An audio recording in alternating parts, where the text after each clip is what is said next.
ಮೈಸೂರು ಕೊಡಗು ಕ್ಷೇತ್ರದ 2 ಬಾರಿ ಗೆದ್ದಂಥ ಒಬ್ಬ ಅತ್ಯಂತ ಅರ್ಹ, ಯೋಗ್ಯ, ಸಕ್ರಿಯ, ಪ್ರಾಮಾಣಿಕ, ಹಿಂದುತ್ವವಾದಿ ಆದಂಥ ಸನ್ಮಾನ್ಯ ಶ್ರೀ ಪ್ರತಾಪ್ ಸಿಂಹ ಅವರ ಟಿಕೆಟ್ ಅನ್ನ ಕೊಡದೇ ಇರೋದು ಅಕ್ಷಮ್ಯ ಅಪರಾಧವನ್ನು ಮಾಡಿದ.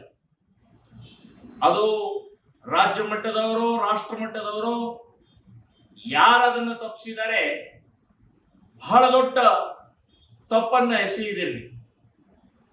ಇಡೀ ರಾಜ್ಯಕ್ಕೆ ಒಬ್ಬ ಸಕ್ರಿಯ, ಅಭಿವೃದ್ಧಿಶೀಲ, ಹಿಂದುತ್ವವಾದಿ ಯುವಕನಿಗೆ ಮೋಸ ಮಾಡಿದರು, ದ್ರೋಹ ಮಾಡಿದರು.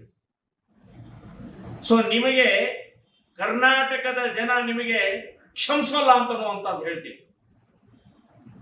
ಈ ರೀತಿಯ ನಿಮ್ಮ ಪ್ರವೃತ್ತಿ ಬದಲಾವಣೆ ಮಾಡಿಕೊಳ್ಳದೆ ಇದ್ರೆ ಕರ್ನಾಟಕದಲ್ಲಿ ಪ್ರಾಮಾಣಿಕತೆ ಉಳಿಯಲ್ಲ, ಹಿಂದುತ್ವ ಉಳಿಯಲ್ಲ, ಒಂದು ಸಕ್ರಿಯತೆ ಉಳಿಯಲ್ಲ, ಅಭಿವೃದ್ಧಿಗೆ ಯಾವುದೇ ರೀತಿಯ ಬೆಲೆ ಇಲ್ಲ ಅಂತನ್ನುವಂಥದ್ದು ನಿಮ್ಮ ಸಂದೇಶ ಅಂತನ್ನುವಂಥದ್ದು ಗೊತ್ತಾಗತ್ತೆ.